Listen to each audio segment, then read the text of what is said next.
ఘనంగా వీడ్కోలు సమావేశం. స్థానిక జిల్లా పరిషత్ ఉన్నత పాఠశాల బకలవాడిలో తెలుగు ఉపాధ్యాయులు కందిమల్ల శేఖర్ రెడ్డిగారి పదవీ విరమణ సందర్భంగా ఘనంగా వీడ్కోలు సమావేశం నిర్వహించారు. ఈ కార్యక్రమానికి ప్రధానోపాధ్యాయులు కర్ణాకర్ రెడ్డి అధ్యక్షత వహించారు. ఈ సందర్భంగా ప్రధానోపాధ్యాయులు మాట్లాడుతూ నీటి సమాజంలో ఉత్తమ పౌరులను తీర్చిదిద్దడంలో ఉపాధ్యాయుల పాత్ర అత్యంత కీలకమని పేర్కొన్నారు. 3 దశాబ్దాల పాటు విద్యారంగానికి సేవలందించిన ఉపాధ్యాయులకు సమాజంపై విశేష అవగాహన ఉంటుందని అన్నారు. శేఖర్ రెడ్డిగారి వద్ద విద్యాభ్యాసం చేసిన అనేకమంది విద్యార్థులు నేడు వివిధ రంగాల్లో ఉన్నత స్థాయిలో స్థిరపడి ఆయనకు మంచి పేరు తీసుకువచ్చారని కొనియాడారు.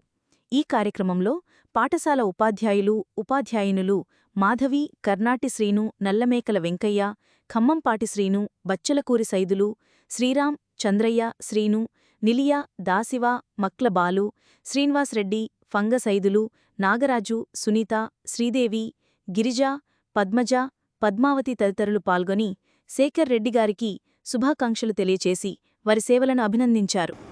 పదవీ విరమణ అంటే రేపటి నుంచి శేఖర్ రెడ్డి సార్ బడికి వస్తారా?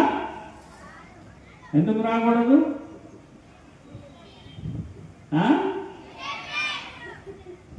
ఓకే, మంచిది. రిటైర్మెంట్ అనేది ఎవరికైనా కూడా వయసు ప్రకారం ప్రభుత్వ ఉద్యోగులకు రిటైర్మెంట్ అనేది ఉంటుంది. 61 సంవత్సరం నిండిపోయింది కాబట్టి ఈ రోజుతో ఇక మీ సర్వీసెస్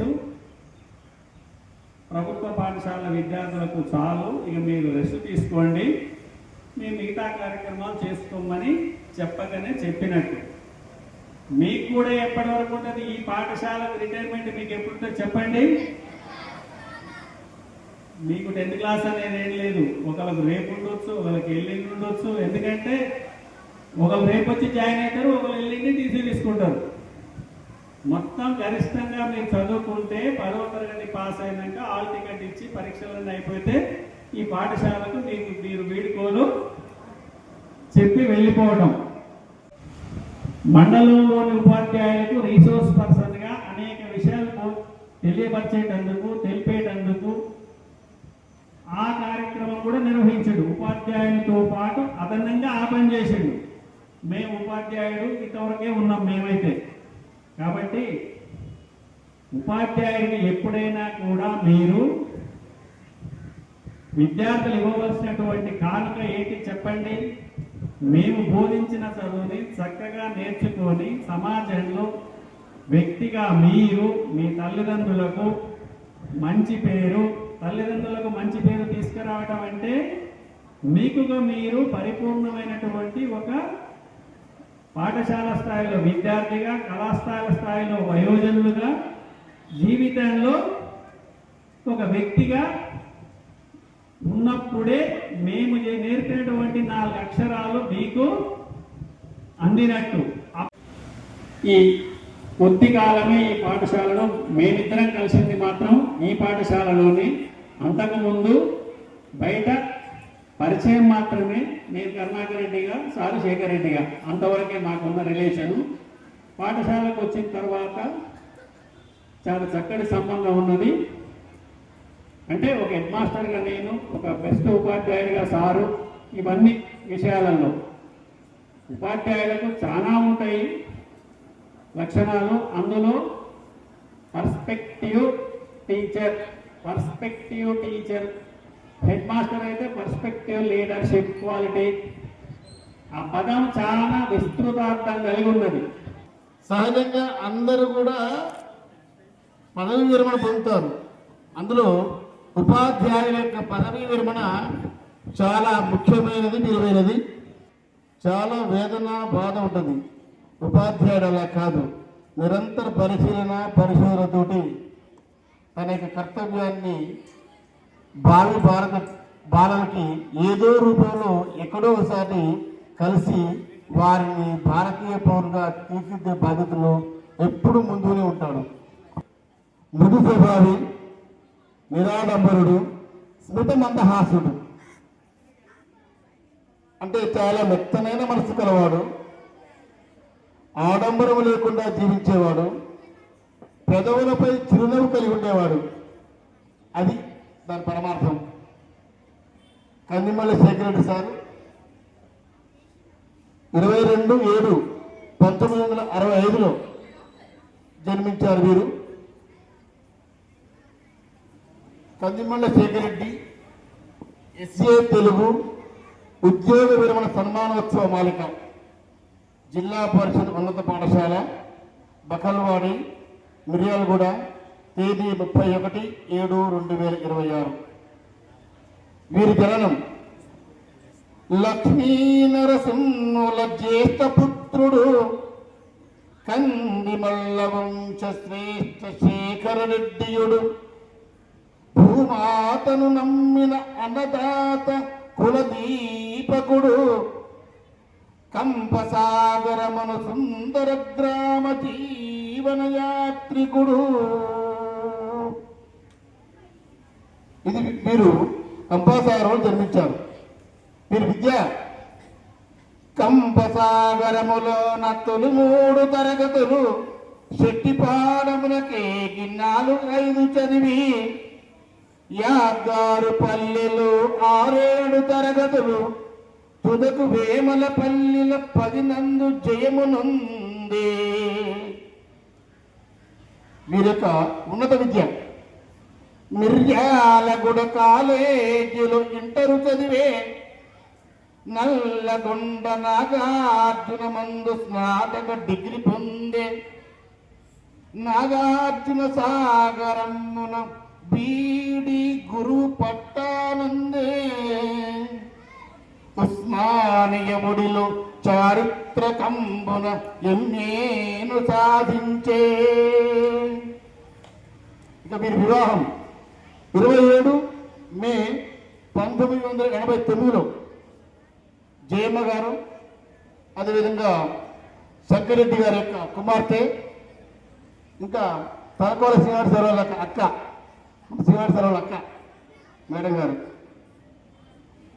వీరి యొక్క వివాహ మహోత్సవం చూద్దాం. జయశంకరుల చరిత ముకులిత వకుల మాలికను. జయశంకరుల చరిత ముకులిత వకుల మాలికను. శుక్లనామ వార్షికపు గ్రీష్మ వైశాఖమున పరిణయ కార్యమాడి. శిరమున చంద్రకళ ధారితేశ్వర నామశేఖరుడు. సప్తపది మంగళ కార్యములు లోకులు తలకోలలు తల్లంగా. వారి వివాహ మహోత్సవం శేఖర్ రెడ్డి సారు వకుల మాత గారికి. ఆ కార్యక్రమంలో వకుల మాత గారి ఇంటి పేరు తలకోల. తలకోల అంటే తలంబరాలు, అది పరమార్థం. ఆచార్య బృందానికి అందరికీ కూడా పేరు పేరు నమస్కారాలు తెలియజేస్తున్నాను. నేను ఈ స్కూల్ యొక్క పూర్వ విద్యార్థిని. 89లో ఇక్కడ 10th క్లాస్ చదివినటువంటి విద్యార్థిని. అప్పుడు ఎన్ఎస్పి క్యాంప్లో ఒక పూట స్కూల్ నడిచేది. ఈ స్కూల్ విద్యార్థిగా నేను గర్వపడుతున్నాను. వాళ్ళ అడ్వకేట్గా, నేషనల్ కౌన్సిల్ మెంబర్గా, హైవేస్ కౌన్సిల్గా, ఒక అడ్వకేట్గా ఇక్కడి నుంచి ఎక్కాను. కాబట్టి నాకు ఆనందంగా ఉంది స్కూల్లో చదువుకున్నాను. ఈ సందర్భంగా ఏంటంటే మీకు 15th ఆగస్టు రాబోతుంది. పిల్లలందరికీ కూడా ఒక 5,000 రూపాయలు ఈ సభా వేదిక నుంచి ఈ స్కూల్కి 5,000 రూపాయలు గర్వకాశాలను అందజేస్తాను. అందరికీ కూడా ఏది అవసరమో అది ఇచ్చుకోవాలని కోరుతున్నాను. ఈ సందర్భంగా పదవి విరమణ చేస్తున్నటువంటి మా అన్న శేఖర్ అన్న చాలా గురు స్వభావం, సమాజంలో గర్వం లేనటువంటి వ్యక్తి, అందరితో కూడా స్నేహంగా ఉండేటటువంటి వ్యక్తి అన్న. ఆయన ఈ సందర్భంగా పదవి విరమణ చేస్తున్న సందర్భంగా అభినందనలు తెలియజేస్తున్నా. వయసు రీత్యా పదవి విరమణ చేస్తున్నారు కానీ వారు చాలా ఆహ్లాదంగా, ఆనందంగా, అదేవిధంగా వారు ఆరోగ్యంగా ఉన్నారు. వారు సమాజానికి అనేక సేవ చేయాలని ఈ సందర్భంగా ఈ వేదిక నుంచి వారిని కోరుతున్నాను. ఈ అవకాశం ఇచ్చినటువంటి బకల్వాడ స్కూల్ ప్రధానాచార్య గారికి ధన్యవాదాలు తెలియజేస్తాను. ఆయన ఉపాధ్యాయులు ఇచ్చిన స్ఫూర్తిని బట్టి చదువుకొని ఇవాళ మేము ఒక ఉపాధ్యాయ వృత్తిలో ఉండి ఇప్పుడే సర్వీస్ చేసి రిటైర్మెంట్ కావడం జరిగింది. మీరు కూడా విద్యార్థులందరూ కూడా ఉపాధ్యాయులు ఇచ్చినటువంటి స్ఫూర్తిని అందిపుచ్చుకోండి. ఏ రోజు ఆ రోజు చదువుకోండి. మీరు నిలదొక్కున్నటువంటి ఉన్నత స్థాయి ఎదిగినప్పుడు మా ఉపాధ్యాయులకు ఇచ్చే కానుక అదే. ఇకపోతే సారు నా పరిచయం ఎలా అంటే 96లో నేను ఆగస్టు తర్వాత 2 నెలల తర్వాత సాగు వచ్చాను. రావగూడ వేమపల్లి రావగూడ మా ఊరు పక్కన. అక్కడ తర్వాత మా సుబ్బలక్ష్మి గారు గంగుబాయ్ కలిసి ఆ స్కూల్ని చాలా చక్కగా తీర్చిదిద్ది డెవలప్ చేసినాం. 6 ఏళ్ళు పనిచేసాం. ఆ 6 ఏళ్ళలో కూడా నలుగురం ఎట్టి పరిస్థితుల్లో కూడా ఎంత వానరాని చదువుగానే లేదండి. పాఠశాల సమయం అంటే సమయం అన్నట్టుగా ఉండేది. ఎందుకంటే అడ్మిషన్స్ విషయంలో కూడా ఆ బాధ్యత సార్పుతో చెప్పి ఆ దాంట్లో ఎలాంటి లోటుపాటు లేకుండా జరుపుకుంటున్నటువంటి మా శేఖర్ రెడ్డి సార్ గారికి హృదయపూర్వక అభినందనలు. సార్ 96లో అపాయింట్మెంట్ అయినప్పుడు రావర్గూడెంలో పనిచేస్తున్నారు. నేను 98 DSCలో రావర్గూడెం సెలెక్ట్ చేసుకోవటానికి కూడా సారే నాకు గైడ్ చేశారు. అసలు ఆ ప్లేస్ ఉందనే విషయం తెలీదు, సార్ గైడ్ చేశారు. అదేవిధంగా అప్పుడు చాలామంది పిల్లలతో స్కూలు కలకలలాడుతూ బాగుండేది. ఏ విషయంలో అయినా సారు వృత్తిపరంగా ఏ డౌట్ వచ్చినప్పటికీ కూడా సారు వివరంగా వివరించి చెప్పేవారు. తర్వాత మేము వేరు స్కూళ్ళకి వృత్తిరీత్యా వెళ్ళడం జరిగింది. మళ్ళీ ఈరోజు 30 సంవత్సరాల సర్వీస్ని అందించి తను మరి ఈరోజు రిటైర్ అవుతున్న సందర్భంగా వారికి హృదయపూర్వక అభినందనలు. మరియు రిటైర్మెంట్ తర్వాత జీవితం కూడా చాలా ఆనందంగా ఆయుర ఆరోగ్యాలతో గడవాలని మనస్ఫూర్తిగా కోరుకుంటున్నాను.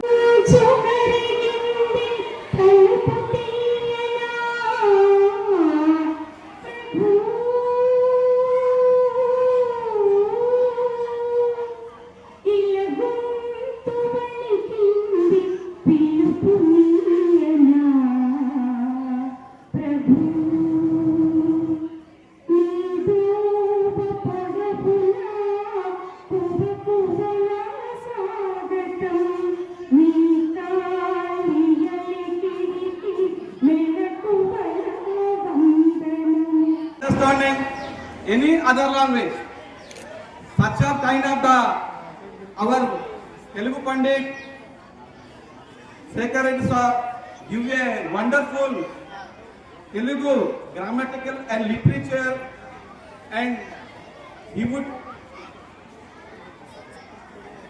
make a wonderful life to all students. So ఈరోజు మనం ఇంత ఘనంగా శేఖర్ రెడ్డి సార్ని సన్మానించుకున్నందుకు పదవీ విరమణ 30 సంవత్సరాలు చేసి అతను చాలామంది విద్యార్థులు తీర్చిదిద్దారు. వారి యొక్క సేవను గుర్తించి నా యొక్క చిరు కానుకగా శేఖర్ రెడ్డి సార్కి ఒక అద్భుతమైన నా కవితను సమర్పిస్తున్నాను. గురు విష్ణు గురుదేవో మహేశ్వర గురు సాక్షాత్ పరబ్రహ్మ గురువే నమః అని మనము గురువుని దైవంతో దేవునితోటి పూజించుకుంటాము. ఈరోజు పూజించుకునే ఆసనం అనేది అదిగో అల్లదిగో శ్రీ హరివాసము, ఇదిగో ఇదిగో శ్రీ కన్నిమల్ల శేఖరుడి ఉద్యోగ విరమణ మహోత్సవం. ఓ సత్య హరిచంద్ర స్వరూపుడా, శ్రీ హరిదేవుని సుప్రభాతుడా, చుక్కల్లో చంద్రుడా, చంద్రబింబం లాంటి ఆచ్ఛాదనుడా, శివుని జటాజూటంలో నిలిచే గంగాధరుడా, శిఖరాగ్ర భాగాన నిలిచే గుణశేఖరుడా, హరహర శంభో శంకరుడా, శివతత్వ నామస్మరుడా, శేఖర్ రెడ్డి నామధేయుడా, కందిమళ్ళ గోత్రాల వంశజ్ఞుడా, నర్సిరెడ్డి లక్ష్మమ్మ దంపతుల సుపుత్రుడా, ఒకలమ్మ ధర్మపత్రి దంపతుడా, కంపసాగర్ గ్రామస్తుడా, త్రిపురారం మండలం వాస్తవ్యుడా, జయం జయం గురువర్య మీకు, శుభపరిణయం ప్రబోధయ మీకు. పాఠశాల కార్యక్రమం విజయవంతం అయితే సరే చెప్పిన మాట ప్రకారం మీరంతా కూడా శ్రద్ధగా మరి శేఖర్ సార్ మీద ఉన్న ప్రేమతోటి కార్యక్రమం నిర్మాణంలో పనులు భాగస్వామ్యులు ఉపాధ్యాయులు. ముఖ్యంగా మరి నాడు నాకు అనిపిస్తుంది శేఖర్ సార్కు ఉన్నటువంటి నైపుణ్యము అనిపిస్తుంది. ఇలా అవసరమైతే శేఖర్ సారు పదవి విరమణ రోజు అన్ని సబ్జెక్ట్ టీచర్లతో కూడా పద్యాలు పాడించే అవకాశం కూడా ఉంది. తర్వాత అనేక రకాల కవితలు కూడా చెప్పించే అవకాశం ఉంది. ఎందుకనే మన జయరాజ్ సారు చాలా అద్భుతమైనటువంటి కరపత్రం. ఎందుకంటే ఒక ఉపాధ్యాయుడిగా ఈ సమాజానికి వచ్చిన తర్వాత ఆ ఉపాధ్యాయుడు ఈ సమాజం చేసిన సేవని ఏందనేటువంటిది ఆ కరపత్రమే ఒక నమూనా. దాని చాలా అద్భుతమైన రీతిలో ఒక ఉపాధ్యాయుడు మురిసిపోయే విధంగా, పదవి విరమణ చెందే ఉపాధ్యాయుడు మురిసిపోయే విధంగా కరపత్ర ప్రజెంటేషన్ ఉంది. మా ఉపాధ్యాయులందరి తరఫున మా తెలుగు డిపార్ట్మెంట్ అయినటువంటి జయరాజ్ సార్కి ప్రత్యేకమైన ధన్యవాదాలు తెలియజేస్తున్నాం. మరి ముఖ్యంగా మరి శేఖర్ రెడ్డి సార్ నేను శేఖర్ రెడ్డి సార్తో ఒక సంవత్సరం పనిచేసే అవకాశం దొరికింది. మరి వాళ్ళు అప్పుడే ప్రమోషన్ అడిదేపల్లి రావడం, నేను ఆల్రెడీ అక్కడ అడిదేపల్లి సాంఘిక శాస్త్ర ఉపాధ్యాయుడు పనిచేయడం, ఆ 1 ఇయర్లోనే వారి యొక్క నిబద్ధత, వారి యొక్క క్రమశిక్షణటువంటిది చాలా. ఎందుకంటే వాళ్ళు ఆర్గనైజేషన్ ఎంచుకున్న ఆర్గనైజేషనే ఒక క్రమబద్ధతతో దేశభక్తితో కూడిన ఆర్గనైజేషన్. అప్పటి నుంచి వాళ్ళు ఇప్పటి వరకు కూడా శేఖర్ రెడ్డి సారు ఇవాళ అర్బన్లో ఒక ఆర్గనైజేషన్కు బాధ్యులు అధ్యక్షులు ఉన్నప్పుడు కూడా, నా వ్యక్తిగతమైన ఆర్గనైజేషన్ ఉన్నప్పుడు కూడా నేను అన్ని సంఘాలతోటి అందరు ఉపాధ్యాయులతోటి నేను కలిసిమెలిసి ఉంటా అని చెప్పి ఎక్కడ కూడా తన సంఘం పేరు కానీ తన పేరు కానీ ఎక్కడ కూడా చెప్పినట్టు వ్యక్తి. అలాంటి వ్యక్తి మరి ఆనాడు ఒక గ్రామీణ ప్రాంతంలో వ్యవసాయ కుటుంబంలో జన్మించి మరి ఆనాడు 1965 సంవత్సరం అంటే 1965 సంవత్సరానికి ఇలా 2026 సంవత్సరానికి ఎంఐలో 2026 సంవత్సరానికి విద్యా వ్యవస్థలో చాలా రకాల మార్పులు వచ్చినాయి. ఈ మార్పులు వచ్చినప్పటికీ కూడా ఇంకా మనం ఉపాధ్యాయులు చెప్పే విషయాలు తీసుకొని ముందుకు పోలేకపోతున్నాం. కాబట్టి 2095 సంవత్సరంలో మరి వారు చదివిన పాఠశాల లిస్టు ఈరోజు వారు చేసినటువంటి పాఠశాల ఆ ఉద్యోగం కంటే కూడా వారు చదువు లిస్ట్ ఎక్కువ ఉంది. ఎందుకంటే సౌకర్యాలు లేకను ఆనాడు ఉన్నటువంటి పరిస్థితిలో మరి వారు కింది స్థాయి చదువు కూడా 4-5 పాఠశాలలు చదవడం జరిగింది. మరి ఆయన ప్రభుత్వ కాలేజీ చదవడం జరిగింది, డిగ్రీ నాగార్జున కాలేజీలో. అదేవిధంగా మరి ఆనాడు ఉస్మానియా యూనివర్సిటీలో ఒక ర్యాంక్ కొట్టాలంటే అది మామూలు విషయం కాదు. మరి అలా కూడా సార్ దాదాపుగా స్టేట్ లెవెల్లో ఉస్మానియా యూనివర్సిటీ ఆనాడు ఉమ్మడి ఆంధ్రప్రదేశ్ జిల్లా మరి 9వ ర్యాంకు స్టేట్ లెవెల్లో, చరిత్రలో స్టేట్ లెవెల్లో 9వ ర్యాంక్ అంటే ఉస్మానియా యూనివర్సిటీలో ఒక హిస్టరీ స్టూడెంట్స్గా తన యొక్క ఉన్నతమైన ప్రస్తావనను ప్రారంభించడం జరిగింది. దాని తర్వాత మరి టీచింగ్ వైపు ఆయన మళ్ళడం, అందులో భాగంగానే ఆనాడు నాగార్జున కాలేజీలో సీట్ అవ్వటం కూడా మామూలు విషయం కాదు. ఇలా గవర్నమెంట్ సీట్ వచ్చిందంటే కలెక్టర్ పోస్ట్ వచ్చినంత ఆనందపడేవారు ఆ ఊరు గ్రామ ప్రజలు, ఆ ఊరి యొక్క ఉన్నటువంటి బంధువులు కూడా. కాబట్టి మరి బీఈడి కొట్టడం వెంటనే మరి టీచర్ జాబ్ రావడం, మరి వారు మరలా ఏ గ్రామీణ ప్రాంతం అయితే ఉన్నత స్థాయిలో పైకి పోయిండో మళ్ళీ అక్కడి నుంచి ఎంచుకున్నటువంటి ఆశయం కోసం మళ్ళీ గ్రామీణ ప్రాంతాలకు వచ్చి గ్రామీణ ప్రాంతాల్లో ఉద్యోగాలు చేయడం, ఉత్తమమైన పౌరుని దాదాపు 30 సంవత్సరాలుగా, నాకు 18 సంవత్సరాలు, సారు జాబ్ వచ్చింది 1996 సంవత్సరం. నేను 1996 సంవత్సరంలో ఇంటర్మీడియట్ చదువుతున్నాను. నేను 1996 సంవత్సరం ఇంటర్మీడియట్ ఫస్ట్ ఇయర్ చదువుతున్నా. 1996 సంవత్సరంలో సారు జాబ్ వచ్చింది. అంటే ఇప్పుడు మాకు సర్వీస్ 18 సంవత్సరాలు సర్వీస్ అయింది, సారు 30 సంవత్సరాలు సర్వీస్ అయింది. అంటే వాస్తవంగా నేను చదువుకుంటే సార్ గారు శిష్యునే. వాస్తవంగా సారు తన 30 సంవత్సరాల సుదీర్ఘ అనుభవంలో అనేక పాఠశాలలు, అదేవిధంగా రిసోర్స్ పర్సన్గా, అంతేకాకుండా వారు ఈ పాఠశాలకు వచ్చిన తర్వాత పేద విద్యార్థులకి లేదా కింది స్థాయి వచ్చే విద్యార్థులకు ఏ విధంగా సాయం చేయగలనే స్వభావాన్ని నేను గమనించాను. సార్ అడ్మిషన్ ఇన్ఛార్జిగా ఉంటే ఎక్కడో ఏలూరు జిల్లాలో, శ్రీకాకుళం జిల్లాల నుంచి కొంత అడ్మిషన్లు వచ్చాయి. వాళ్ళ అక్కడి ఇక్కడికి వచ్చిన సందర్భంలో వారు అనేకమైన టీసీలు తెచ్చుకునే విషయంలో కానీ లేదా డ్రాప్ బాక్స్లో వేసుకునే విషయంలో కానీ అనేకమైన ఇబ్బందులు వస్తే ప్రతి నిమిషం అలర్ట్ చేస్తూ వాళ్ళని, సార్ నేను 31వ తారీఖున రిటైర్ కాబోతున్నా, ఆ లోపల వీళ్ళు వాళ్ళ యొక్క పూర్తిగా ఎలాంటి ఇబ్బందులు లేకుండా వాళ్ళ అడ్మిషన్ నేర్చుకోవాలి, దాని యొక్క బాధ్యత నేను పూర్తిగా నిర్వర్తించాలని అనేక సందర్భాల్లో చేయడం, ఆ విధంగా 100% అడ్మిషన్స్ని పూర్తిగా సక్సెస్ చేశారు. ఈ పాఠశాల అభివృద్ధిలో వారు పనిచేసిన కాలం చాలా తక్కువ, 2 సంవత్సరాల కాలమే. అయినప్పటికీ వారి యొక్క సేవల్ని మన పాఠశాల ఎప్పుడు ఉంటుందని తెలియజేస్తూ, వారి మిగిలిన జీవితకాలం కూడా ఒక మెరుగైన సమాజం కోసం, మెరుగైన సమాజం అంటే కడు పేదరిక నుంచి వచ్చే వాళ్ళు, మనం ఒక స్థాయిలో ఉన్న వాళ్ళు, పైన ఉన్న వాళ్ళు, పైకి కాకుండా కిందికి చూసే పరిస్థితిలో వారు ఆర్థికంగా కూడా చాలా వెసులుబాటులో ఉన్నారు. ఇది సహజం. ఎవరైనా 61 సంవత్సరాలు రాగానే ఆటోమేటిక్గా ఉద్యోగం నుంచి దిగిపోవడం జరుగుతుంది. అదేవిధంగా ఈరోజు మన శేఖర్ రెడ్డి గారు కూడా ఉద్యోగం నుంచి విరమణ చేయడం జరుగుతుంది. వ్యక్తిగతంగా చూసినట్లయితే శేఖర్ రెడ్డి గారు నాకు ఒక 2 సంవత్సరాల నుంచే పరిచయం. అయినా కానీ సార్ నుంచి నేర్చుకోవాల్సిన విషయాలు చాలా ఉన్నాయి మనకు. ముఖ్యంగా సార్ యొక్క వ్యక్తిగత పరిశుభ్రత అనేది చాలా చక్కగా ఉంటుంది. సార్ని మనం ఎప్పుడు ఎక్కడ చూసినా మంచి వస్త్రధారణ ఉంటుంది, నీట్గా ఉంటాడు. సార్ని చూడగానే చేతులెక్కి మొక్కాలి అనేటువంటి భావన కలిగే విధంగా ఉంటుంది. సరే, ఆ సార్ అట్లా ఉంటుండు అంటే ఇంట్లో ఉన్నటువంటి మేడం గారి యొక్క ప్రభావం చాలా ఉంటుందని మనం దాన్ని అర్థం చేసుకోవచ్చు. ప్రతి పురుషుని యొక్క విజయం వెనుక ఒక స్త్రీ ఉన్నట్టే మన శేఖర్ రెడ్డి గారి విజయం వెనుక వారి మేడం గారు నిరంతర కృషి పట్టుదల ఉందని దీన్ని బట్టి మనం అర్థం చేసుకోవచ్చు. కుటుంబ వివరాలు వచ్చినట్లయితే శేఖర్ రెడ్డి గారు చాలా చక్కటి ప్లాన్ తోటి ఏ పని చేసినా ఒక 20 సంవత్సరాల ముందు చూపుతోటి చక్కటి ప్లాన్ వేసుకొని కుటుంబాన్ని చాలా చక్కగా నడిపి ఈ రోజు సమాజంలో ఒక గొప్ప వ్యక్తిగా, ప్రముఖమైనటువంటి వ్యక్తిగా సొసైటీలో నిలబడటం జరిగింది. కానీ బాగా అనిపిస్తుంది, కానీ నేను చెప్పలేకపోతుంది. కానీ మొన్న మేము రాసేటప్పుడు మొత్తం పిల్లలు చేర్చుకుంటారు కదా, అప్పుడు ఎంత ఓపిక ఉందంటే అంత ఓపికతో పనిచేసిండు సార్. నాకు అసలు చిత్రమైంది. ఎవరిని గౌరవిస్తారు కానీ ఇట్లా పేదలు ఆవులు అనుకోరు. మంచి పని చేస్తారని ఎంతో గ్రహించినాను. విద్యార్థుల అజ్ఞానం అనే చీకటిని వెలుగు నింపేవాడు ఉపాధ్యాయుడు. ఆ ఉపాధ్యాయుడు నిత్యం అంకిత భావంతో పనిచేసి సమాజ సేవ కోసం, విద్యార్థుల భవిష్యత్తు కోసం, సమాజానికి ఒక గుర్తింపు తేవడానికి ఉపాధ్యాయులు చాలా కృషి చేసినాడు. అందులో తెలుగు భాష ఉపాధ్యాయులు చక్కనైన తెలుగు భాష, తీయని పలుకుల తెలుగు భాష, అమ్మ భాష, అమ్మనైన తీయని భాష. ఈ భాషా ఉపాధ్యాయులు ముఖ్యంగా విద్యార్థులు గమనించాలి. ఫస్ట్ వినడం నేర్చుకోవాలి. వినడం అనేది సంస్కారం. అంటే వింటేనే మనకు చెప్పే విషయం ఎంతవరకు అవగాహన మనం గుర్తించుకోవడానికి అవకాశం ఉంటుంది.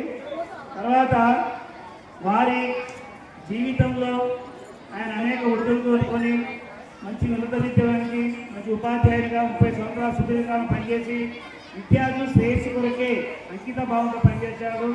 మన పాఠశాలలో కొంతముందే విశ్వస్పష్టంగా తెలుగు భాష ట్రైనింగ్లో సార్ పరిచయమయ్యాడు. అప్పటి నుంచి ఇప్పుడు కూడా సార్ యొక్క వ్యక్తిత్వం కానీ, తన నడవడిక కానీ, తన డిసిప్లిన్ కానీ ఇప్పటికీ పాఠశాలకు వచ్చి 2 సంవత్సరాలు అవుతుంది. 2 సంవత్సరాలు కూడా విద్యార్థులు అంకిత భావంతో పనిచేసి అక్కడ గుర్తింపు చేయడానికి ఆస్కారం ఉంటుంది.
మన్నించయ్యా మంచులకే నీ కష్టాలయ్యా వెళ్ళిరయ్యా సెలవని అంటాన్ని కంట తడి ఉండాలి కానీ అంబడే వస్తాంది గుండె సడి గురుదేవుడిక ఇంతటి శోకం వెలివేసినదా మహారాజయ్యా మహారాజయ్యా మహారాజయ్యా మరాతను నీ చేతితో మసావయ్యా ఎట్టాగయ్యా ఎట్టాగయ్యా ఎట్టాగయ్యా ఏదైనా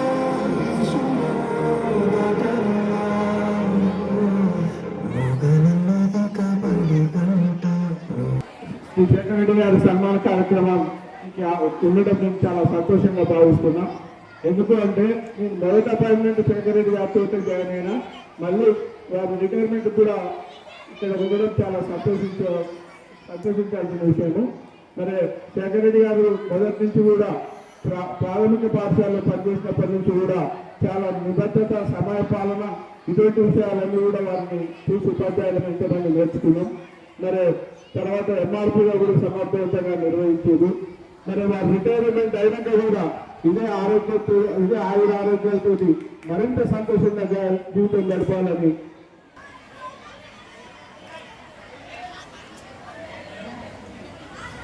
జన్మనిచ్చిన తల్లిదండ్రులకు ఇక్కడ నిలబడి జ్ఞానాన్నిచ్చిన గురుదేవులకు ప్రణామం.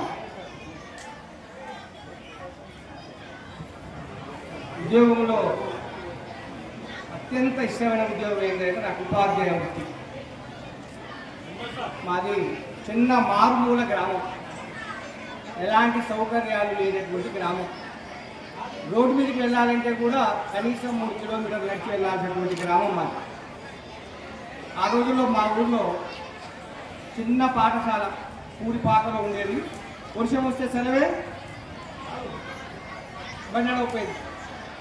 అట్లాంటి గుడిసెలో ఉండి 3వ తరగతి వరకు చదువుకున్నాను. అయితే పాఠశాల సౌకర్యాలు లేకపోవడం వల్ల నేను మా మేనమామ ఊరైన చెడ్డిపాలెంలో నామయ్య చదువుకున్నాను. అక్కడ 5 గంటల వరకే ఉంది. అదేవిధంగా యాదగార్పల్లిలో మా అమ్మక్క ఉండేది, 6 గంటలు చదువుకున్నాను. మళ్ళీ అదేవిధంగా చెడ్డిపాలెంలోకి వచ్చి అక్కడ ఉంటూ వేమలపల్లికి ఒక 2 కిలోమీటర్లు నడిచి 10వ తరగతి వరకు పూర్తి చేశాను. ఆ రోజుల్లో 10వ తరగతి పరీక్ష రాసిన 48 మందిలో 8 మందే పాస్ అయ్యాం. ఆ 8 మందిలో 2 ఫస్ట్ క్లాస్లో పాస్ అయితే అందులో నేను ఒకరిని. అంటే అప్పటి వరకు కూడా నేను గ్రామీణ ప్రాంతంలో ఉండి ఆ తర్వాత ఇంటర్మీడియట్ ఫిర్యాదులో వచ్చాను. ఇక్కడ నాకు అర్థం కాలే, టౌన్ కదా, మన ఎక్కడో పల్లెటూరు నుంచి వచ్చినాం. కాలేజీకి వెళ్ళాలంటే నేను ఎంపీసీ గ్రూప్ తీసుకున్నాను. 110 మంది క్లాసులో ఉన్నారు. ఇప్పటిలాగా 20 మంది 30 మంది ఉన్నటువంటి సెక్షన్లు కావాలి. నేను చదువుకుంది జనరల్ మ్యాథ్స్. అక్కడికి వచ్చేవరకే కొంచెం ఇబ్బంది అయింది ఆ చదువు. ఇంకోటి ఇక్కడ అప్పుడు సినిమాల ప్రభావం బాగా ఉండేది. వచ్చిన సినిమాలో పోయేవాడిని. ఫోన్ వ్యామోహం ఉందో నేను కూడా ఆ రోజుల్లో సినిమాలు చూసేవాడిని బాగా. దానివల్ల ఇంటర్మీడియట్లో ఏమైందంటే నేను 2nd క్లాస్లో పాస్ కావాల్సి వచ్చింది. ఎక్కడ నాకు బీఎస్సీ సీట్ దొరకలే. అప్పుడు మొట్టమొదటిసారి ఆలోచన పడ్డా నేను. 1 సంవత్సరం ఖాళీగా ఉండాల్సి వచ్చింది బీఎస్సీ దొరకకపోతే. ఆ తర్వాత నల్గొండ కాలేజీకి వెళ్ళాను. సరే ఈసారి ఆర్ట్స్ అయినా చేద్దామని ఉద్దేశంతో బీఏ చదువుకున్నాను. బీఏలో తెలుగు తీసుకున్నాను. మీరు నమ్మండి నమ్మకపోండి, 3 సంవత్సరాలలో ఒక్కరోజు కూడా నేను కాలేజీకి వెళ్ళకుండా ఉండలే. ఎందుకంటే అంతకుముందు ఉన్నటువంటి నాకు ఇంటర్మీడియట్ అనుభవం తక్కువ మార్కులు రావడం వల్ల, సీటు పొందలేకపోవడం వల్ల ఏ విధంగానైనా డిగ్రీలో బాగా చదవాలని పట్టుదలతోని 3 సంవత్సరాలు కూడా నాగార్జున కాలేజీలో టాపర్గా ఉన్నాను. బీఏలో 3 సెక్షన్లు ఉంటాయి. 3 సంవత్సరాలలో కూడా కాలేజీ టాపర్ ఎవరైతే శేఖర్ రెడ్డి సార్ గారికి వచ్చింది. ఆ విధంగా చదివిన తర్వాత ఎంఏ చేయాలనుకున్నాను. ఒక గురువు గారి దగ్గరికి వెళ్ళాను. సరే, ఆయన మంచి చాలా గొప్ప గురువు. రంగయ్య గారు హిస్టరీ చెప్పేవాడు మాకు. నేను అక్కడికి వెళ్ళి సార్ కొంచెం నాకు సలహా ఇవ్వండి సార్. నాకు ఆ మాట అనడం వల్ల పట్టుదలతో ఏ విధంగానైనా ఎనిమిది హిస్టరీ సాధించాలి. నిరంతరం ఎంట్రన్స్ వచ్చే వరకు ఉస్మానియా యూనివర్సిటీలో సెకండ్ ర్యాంక్తో నాకు ఎంఏలో సీట్ వచ్చింది. ఒక సంవత్సరం తర్వాత బీఈడి చేయాలనుకున్నాను. బీఈడి మొదటి సంవత్సరం రాలే. ఇప్పుడు సీట్లు అప్పుడు లేవు. ఉమ్మడి ఆంధ్రప్రదేశ్లో గవర్నమెంట్ కాలేజీ తక్కువ ఉండేది, ప్రైవేట్ కాలేజీ అక్కడక్కడ ఒకటో రెండో ఉన్నాయి. నేను ఎంఏఎస్సీ చదివేటప్పుడు బీఈడి నోటిఫికేషన్ వచ్చింది. సి హాస్టల్లో ఉండేవాళ్ళం. మా మిత్రులు పట్టణంలో ఉన్నారు. వాళ్ళు ఒక మాట ఉన్నారు, ఎవరికైనా బీఈడి సీట్ వస్తుంది కానీ శేఖర్ రెడ్డి సార్ రాదు అన్నారు. ఎందుకన్నారంటే ఇంటర్మీడియట్లో నేను ఎంపీసీ, నేను ఎక్కడ ఎకనామిక్స్ చదువుకోలేదు కాబట్టి ఎకనామిక్స్ రాదు కాబట్టి నాకు సీట్ రాదు అని ఒక మాట అన్నారు. నాకు పట్టుదల వచ్చింది. తెల్లవారుజామున 3 గంటల వరకు చదివినా. ఉదయం మొదలు పెడితే 28 రోజులు టైం ఉండే. తెల్లవారుజామున రోజు 3 గంటల కంటే ఎక్కువ పడుకోలేదు.